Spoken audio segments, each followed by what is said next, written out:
그러면 이나부터 질문을 받을까요? 조금 더? 효진이 됐어? 예나는? 네, 그럼 예나 질문할 거 얘기해 주세요. 249쪽에 네. 259쪽에 23번. 두 개? 네. 아영이도 됐어?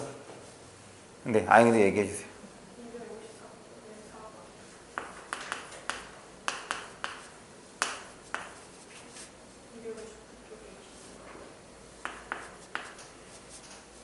끝. 네. 가연이 없어? 이나 다 봤어? 네. 응, 이나. 네. 네. 문제가 아닌데. 아, 괜찮아요. 이게 17특이에요. 네. 기숙사 소개하면서 네. 영상법 있다고 하는데 영상법 어디 있는지 모르겠어요. 그리고 네. 근데 이거 그냥 단순한 질문인데요. 네. 도인법이 비유예요? 네. 그래요? 도인법이 비유인데요. 그리고 자.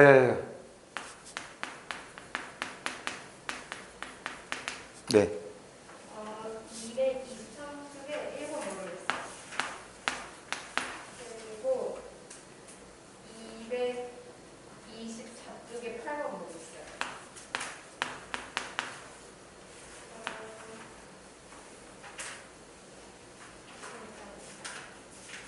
쌤, 그리고 서술자의 개입이랑 편집자적 분위기가 뭐가 되는지 모르겠어요. 그거 내가 선생님한테 물어보라고 했잖아. 그래요? 어. 제가 가서 여쭤볼게요. 네.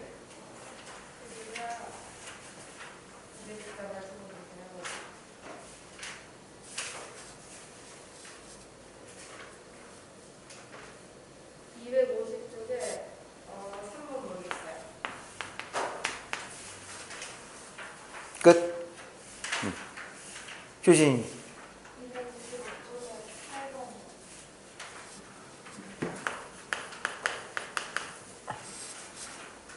하나? 그럼 다 얘기한 거지? 네. 그러면 그냥 저 위에 있는 것부터 순서대로 보죠.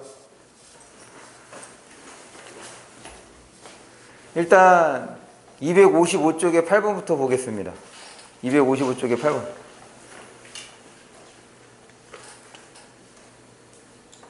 빨리 펴줘. 255쪽에 8번. 네. 255. 네.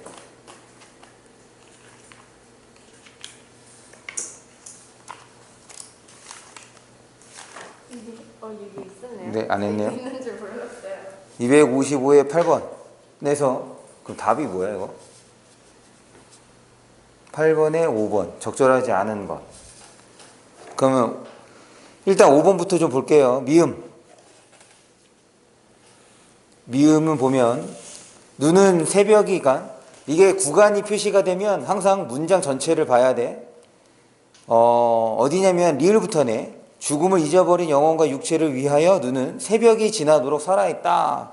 새벽이 지나도록 살아있다는 게 뭐 오랫동안 살아있는 거지 뭐. 5번 선택지를 보면 새로움을 나타내는 말로써 그게 지금 여기 이 작품에서 새로움하고는 전혀 상관이 없죠.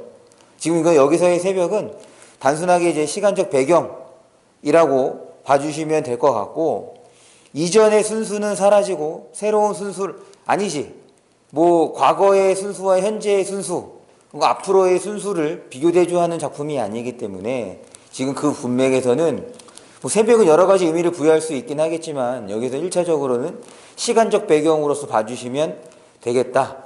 그래서 그 대상을 위해서 밤을 지나 새벽이 되고 그 다음에 해가 떠오르기 직전까지 살아있다는 것으로 봐주시면 좋을 것 같고 그런 면에서 이제 5번은 틀린 거고 그러면 나머지 선택지 중에서는 어떤 거를 좀 볼까요? 4번 봅니다.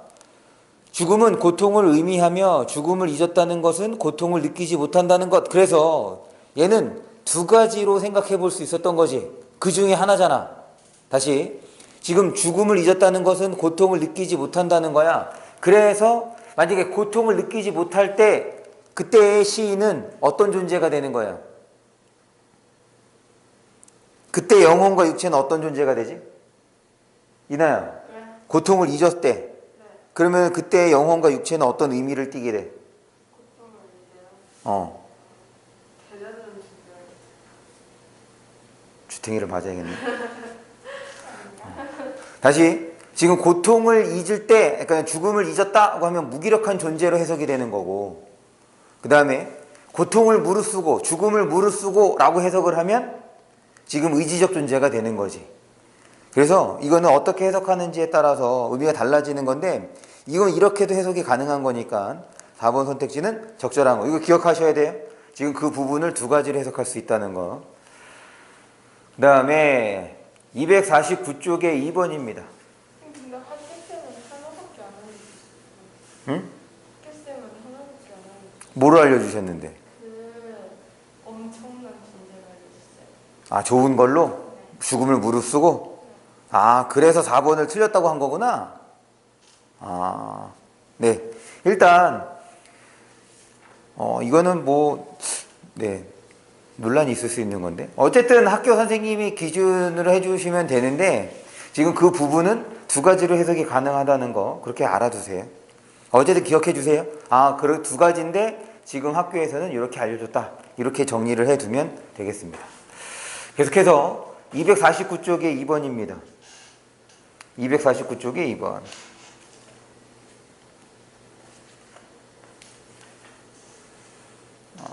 249쪽에 2번을 보면 적절하지 않은 게 3번이야? 4번이야? 이거 답이 4번이요. 그럼 4번을 봅니다. 가의 시적 화자의 태도를 설명한 것으로, 그건 가에서는 눈인데, 지금 여기에서는 생명력, 눈의 생명력을 통해서 새로 기존의 모습에서 좀 벗어난 어떤 태도를 지니기를 바라는 거잖아. 그런데 지금 4번 선택지를 보면 이상세계래. 이상을 추구하고 있대. 현실을 비판하고 이상을 지금 여기서의 현실은 부정적 상황 속에서 현실에 참여하자고 얘기를 하고 있는 거니까 새로운 태도, 그럼 그런 면에서 이상 추구라고 볼 수 있겠죠. 그러면 몇 번으로 한 거야? 이상 추구로 볼 수 있다고요? 지금 답이 4번인 거 아니야? 아, 이상 추구가 아니고 현실을 비판하고 새로운 이상을 추구하고 있다.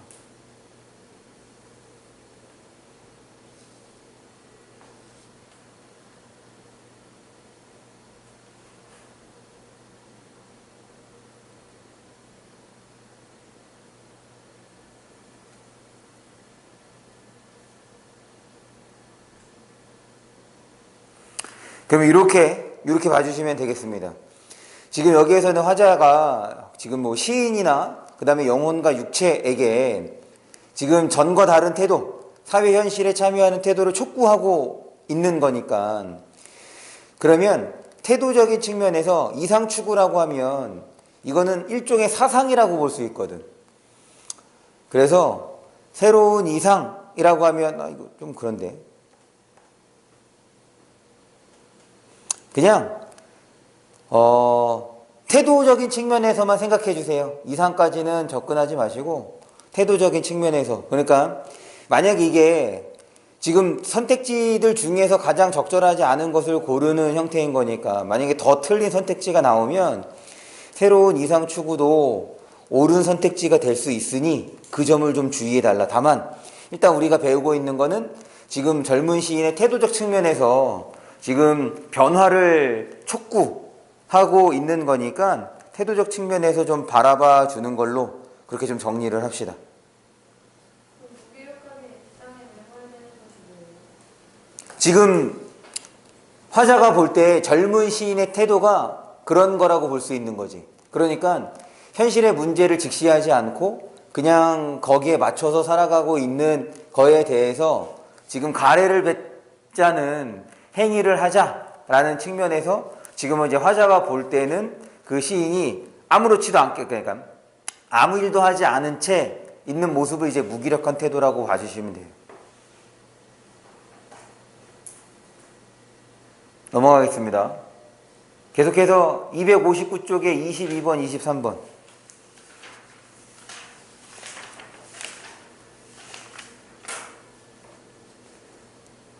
22번하고 23번.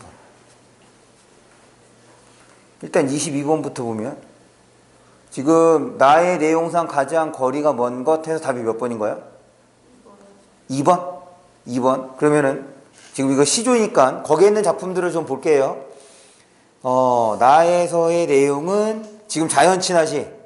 그래서 자연친화 일단 2번을 보시면 얘는 자연친화가 아니라 하나, 둘, 셋, 네 번째 줄 봅니다. 네 번째 줄을 보시면 거기다가 밑줄 한번 쳐주세요. 그 너머 님이 왔다 하면 나는 쉬지 않고 가겠다라고 얘기를 하고 있는 거지. 그러니까 지금 임에 대한 간절한 그리움을 드러내고 있는 작품입니다. 지금 그 앞에서는 그 고개가 엄청나게 높다는 것을 이제 얘기하는 거고, 그럼에도 불구하고 자기는 쉬지 않고 가겠다고 하는 거니까 이제 자연친화가 아니게 되는 거고, 그럼 이제 나머지 작품에서는 어떤 부분에서 자연친화를 볼 수 있느냐? 1번 선택지, 거기 청산, 유수, 청풍, 명월, 그리고 세 번째 줄, 1번 선택지입니다. 세 번째 줄에 이 중에라고 되어 있으니까 거기다가 밑줄 쳐주세요. 그러면 청산, 유수, 청풍, 명월 가운데 있다는 거예요. 그러면 이렇게 자연물이 여러 가지가 제시가 되면 묶어서 자연물로 처리를 하는 거지. 그래서 자연 속에서 병 없이 지내는 것, 분별 없이, 걱정, 그때 말하는 분별은 걱정이라는 뜻입니다. 그래서 자연친화적 태도를 보여주고 있고, 3번 선택지예요. 3번 선택지는 첫 번째 줄에 나오네. 강산이 좋은 경치를, 거기서의 경은 경치라고 해석을 해야 돼. 힘쓰니와 다툴 것이면 내 힘과 내 분수를 어이하여 얻었겠는가. 그 많은 사람이 없으니 놔둬두고 자연 속에서 놀겠다. 이게 자연친화. 4번.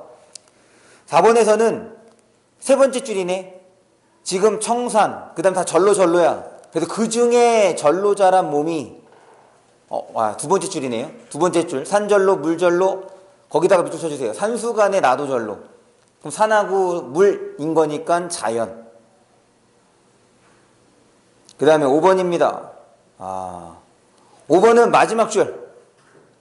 무심한 백구, 이거 어떻게 해석해야 되는 거냐면 욕심 없는 흰 갈매기라고 해석을 해야 돼.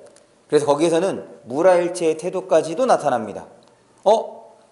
무라일체의 태도까지 나타나니 지금 그 부분은 우리 나 작품하고 상당히 밀접한 관계를 맺을 수 있는 시조라고 볼 수 있겠네요.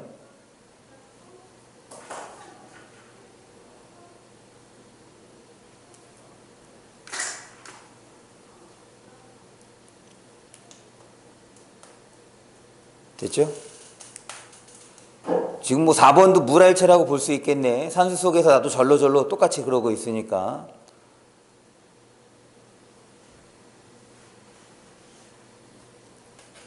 그 다음에 23번 봅니다. A에 사용된 표현 방법이 아닌 거래. A는 1번 선택지부터 볼게요. 유사한 문장 구조, 이게 대꾸죠. 그 다음에 2번은 서리.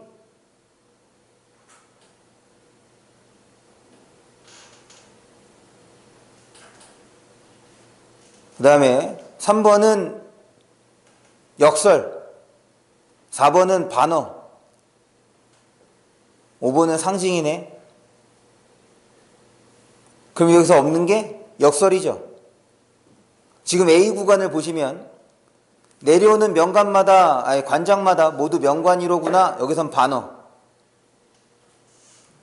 그 다음 층암절벽 높은 바위, 그리고 청송록죽 푸른 나무, 이게 5번하고 관련되는 거고,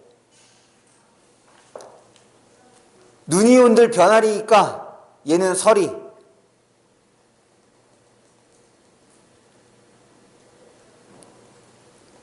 그 다음에 1번 유사한 문장 구조는 아까 거기 층한 절벽 높은 바위가 바람에 분들 무너지며 청송록죽 푸른 나무가 눈이 온들 변하리까, 거기가 됐고.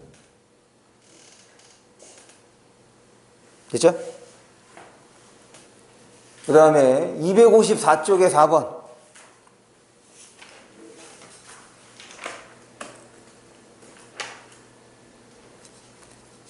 254쪽에 4번. 4번을 보면 가의 기역과 보기의 니은이래. 가의 기역, 보기의 니은. 네. 가장 적절한 것 답이 몇 번이에요? 4번 봅니다. 지금 기역은 화자의 소망이 투영되는 존재이며 그렇죠. 왜냐하면 달에게 소원을 비는 거니까 그렇게 볼 수 있겠고 니은을 봅니다. 지금 이 작품을 보면 보기에서 추강 가을 밤에 가을 강에 밤이 드니 물결이 차구나. 가을밤 지금 강에 있네. 낚시들이 치니 낚시에다 밑줄 쳐주시고 시조에서 낚시는 자연을 즐기는 행위다. 꼭 기억합니다. 고기가 안문대. 그러니까 다시 낚시는 자연을 즐기는 행위이지 고기를 반드시 잡으려고 하는 목적적인 행위가 아니야. 그러니 세 번째 줄이에요. 무심한 달빛. 아까 무심 어떻게 해석을 했냐면 이내 어떻게 해석했지? 무심은요? 네. 아까 무심한 백구도 나왔고 여기도 또 무심 나오잖아. 무관심어. 효진아 무심 어떻게 해석해야 돼?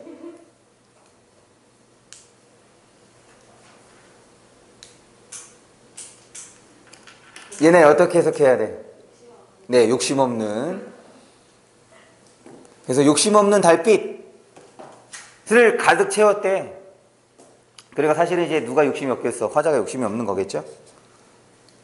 그래서 계속해서 4번 선택지를 보시면 니은은 화자의 감정을 표현하기 위한. 그렇지. 아까 전에 벌써 욕심 없는 달빛 이렇게 됐잖아. 그런데 달빛이 욕심이 없을 수가 없지. 있을 수가 없는 거잖아. 자연물이 어떻게 감정을 지녀? 결국에는 화자의 정서가 그렇게 투영이 된 대상으로서 해석해주면 되겠다. 그래서 4번이 적절한 거고. 그럼 어떤 선택지를 또 볼까요?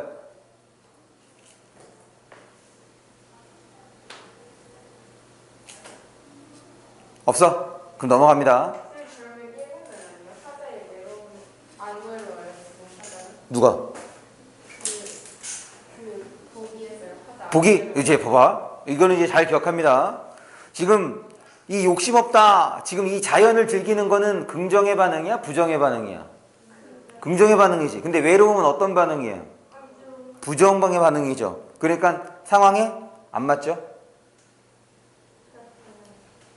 넘어갑니다. 217쪽의 영탄. 217쪽에 이거는 작품을 좀 볼까요? 지금 이제 정읍사에서 영탄이 어디 나오느냐가 되었으니까 이게 거기 이제 두 번째 줄을 보시면 이게 참 그런데 달하라고 이제 부를 때 달님이시여라고 부르는 게 이게 감정을 표출하면서 부르기도 하는 거거든. 그러니까 여기에서도 영탄 저거저가 달님이시여라고 부를 때 달님이시여라고 부를 때 여기서 영탄 저거저가 나타나는 것으로도 볼 수 있고 또 어디에서도 볼 수 있냐면 지금 두 번째 줄에 어기야 이거를 우리가 이제 여음으로 해석을 하는데 현대형 풀이를 보면 뭐라고 되어 있어? 두 번째 줄에 아라고 되어 있지. 그럼 아라고 해석을 하는 거죠. 원래 여음은 뜻이 없는 건데 그러니까 얘를 감탄사라도 보기도 합니다. 그러면 또 영탄적 어조가 되는 거지? 쌤, 그 영탄법이요. 감탄사랑 문장 그막 감탄문, 감탄사, 감탄문, 그 다음에 느낌표. 그런 걸로 말하는 거예요? 네, 그러면 요거는 잘하는 예어인 거예요? 아니죠. 이게 달님이시여라고 해석을 했잖아.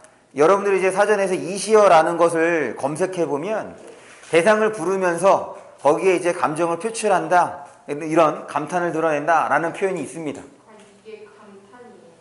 네.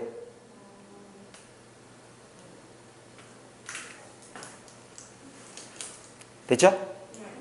그 다음에 저 의인이 비유에 해당하는 거 이거 외우셔야 돼요. 비유에 해당하는 것이 요거와 관련해서 비유에 해당하는 거 지금 직유, 은유, 또 유자 들어가는 거 화류,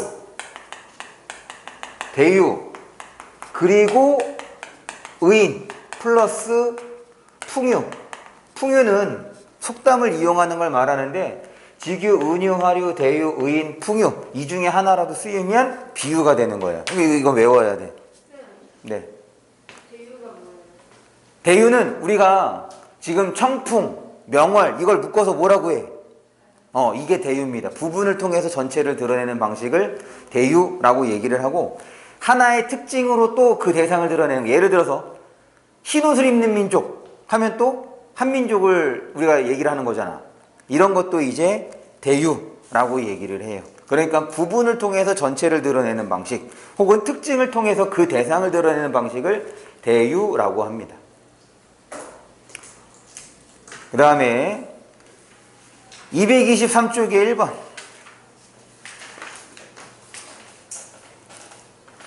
223쪽에 1번.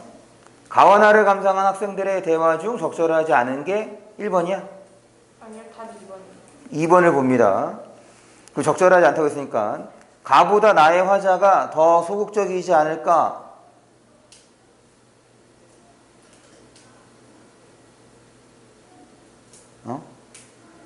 지금 이건 아예 자체가 적극적이다, 소극적이다 라고 볼 수가 없는 게, 지금 상황 자체가 아예 다르죠. 무슨 말이냐면, 나에서의 화자는 자연이 좋아서 자연에서 살고 있는 거야. 그렇게 보면 얘는 적극적으로 자신이 하고 싶은 일을 실현한 셈이라고 볼 수 있는 거잖아. 맞죠? 그러니까 요거는 그냥 상황 자체를 두 대상의, 그러니까 두 화자의 그 태도를 적극적이다, 소극적이다 라고 이렇게 견주어서 말하기가 조금 상황에 맞지 않습니다. 그냥 그렇게 봐주시면 될 것 같아요. 그 있잖아요. 네. 선택지 1번에서요. 네. 가에는 안타까운 현실을 인내하는 여성을 쓰는데 이게 인내예요? 이렇게 되는 거지. 인내라고, 그러니까 지금 정읍사에서 말하는 인내는 참고 견디는 건데, 지금 그걸 어떻게 해서 견디고 있는 거야? 싫을 수 있잖아요. 그러니까 이제 물론 이제 작품을 구현하긴 했지만, 지금 자신의 그런 걱정하고 고민을 털어내기 위해서 얘는 뭘 하고 있는 거지? 그렇지. 달에게 소원을 비는 거란 말이야. 그럼 여기에서의 걱정하고 그 고민은 뭐에서 비롯된 거냐면, 남편이 돌아오지 않은 거에서 비롯되는 거고. 근데 그런 면에서 지금 인내, 지금 이 힘겨운 상황을 견디고 있다라고 볼 수가 있는 거지.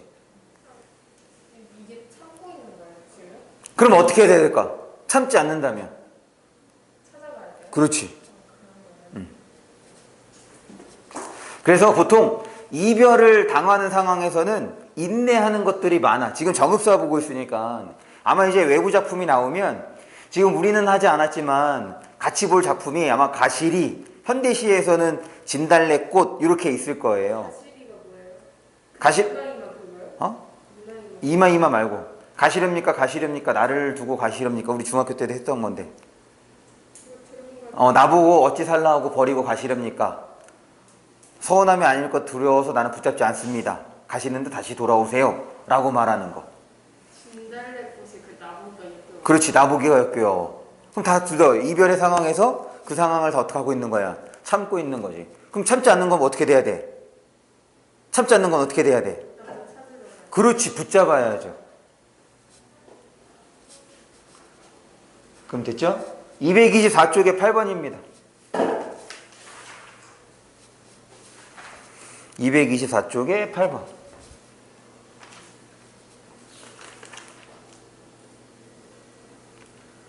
나에 나타난 표현과 시적 발상이 유사한 거래. 이거는 조금 어려울 수 있겠네. 자꾸 이런 문제는. 응? 그니까요. 지금 나 작품은 우리가 배운 거잖아. 그러니까 이제 해야지. 나 작품에서는 이거야. 거기서 말하는 가슴이 실제 가슴일 수도 있지만 또 어떤 가슴일 수도 있어. 마음에 해당하는 가슴일 수도 있죠. 맞지?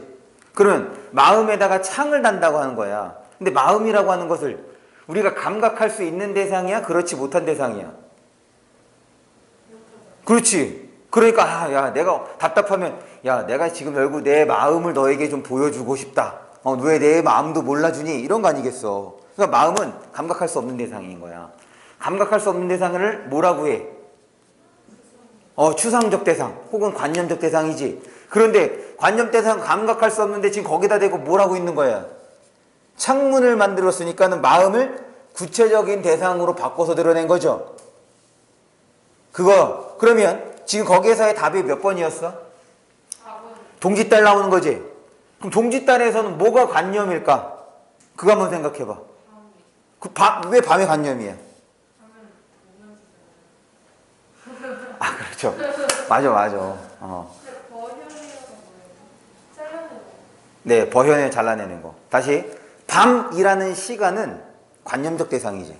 다시 맞아, 우리 했었잖아 수업에서. 그래 많이 봤어. 근데 모르겠어. 나도 틀렸어. 다시 밤이라는 시간이라는 개념은 관념적 대상입니다. 마찬가지 그 시간 어떻게 하겠대? 잘라내겠대.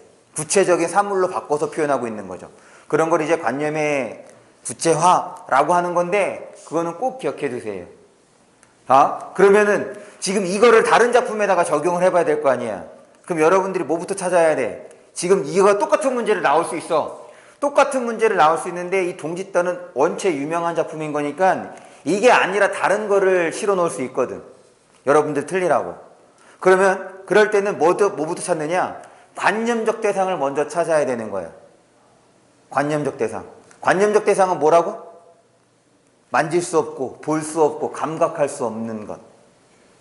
그거를 마치 감각할 수 있는 실제 무언가로 바꿔서 표현하면 이게 관념적입니다. 예를 들어서 이런 거죠. 슬픔이 터진다. 이건 왜 관념의 구체화가 될까? 슬픔이라고 하는 감정은 우리가 인지할 수 없는 거지. 그런데 그거를 시각적으로 드러낸 거죠. 터지다라고 얘기를 했던 거니까. 이런 게 이제 관념의 구체화가 됩니다. 그래서 그런 유형에서는 꼭 관념부터 먼저 찾으세요. 뭐가 관념인지를 확인을 해야 돼. 네. 시적 발상이 뭐예요? 시적 발상은 표현하고 관련되는 거야. 그러니까 어떤 생각을 했느냐예요. 어떤 방식으로 어떤 생각을 했느냐, 그거를 발상이라고 얘기를 합니다. 선생님 제가 이제 3번을 한 이유가 네. 여기 계속 반복하잖아요. 네. 복구잖아요. 근데 얘도 별로 네. 여기서 그거야. 지금 발상은 자신의 심정과 이런 거를 드러내기 위해서 어떤 방식으로 표현했느냐 이거야. 근데 그 작품에서는 그게 이제 핵심이라고 보면 되겠죠. 그러면 이건 복구됐고 이건 아니에요? 그거는 이제 아마 표현 방법으로 물어볼 거야. 그러니까 이제 그거를 조금 더 구체적으로 문제를 내겠죠. 네.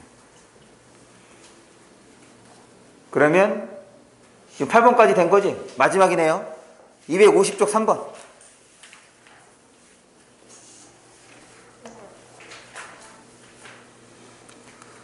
가는 뭐야? 눈. 네. 해석하고자 할 때 가래의 의미로 가장 적절한 것. 지금 가래를 뱉어내자고 얘기를 했으니 가래는 긍정이야 부정이야? 가래는 부정이 되는 거죠. 뱉어내자고 됐으니까.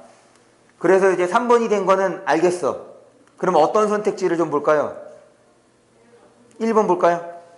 공동체의 이익을 해치는 개인의 이기적인 욕망인데 지금 보기를 참고해서 확인을 하지. 그런데 보기에서 볼 때는 뭐가 되는 거냐면 하나 둘 세 번째 줄이네. 개헌의 내용이었던 거고 거기서 또 두 줄 내려오면 탄압. 그러니까 이제 억압하고 있는 거지.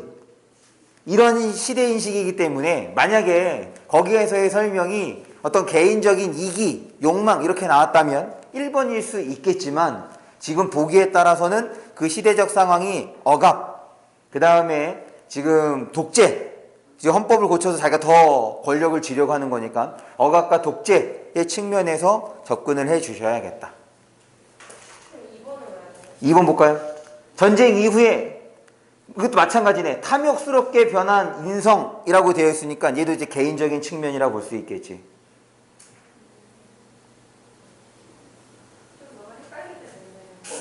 아니에요. 네.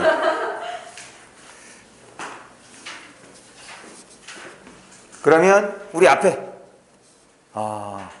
5분만 쉬었다가 보죠.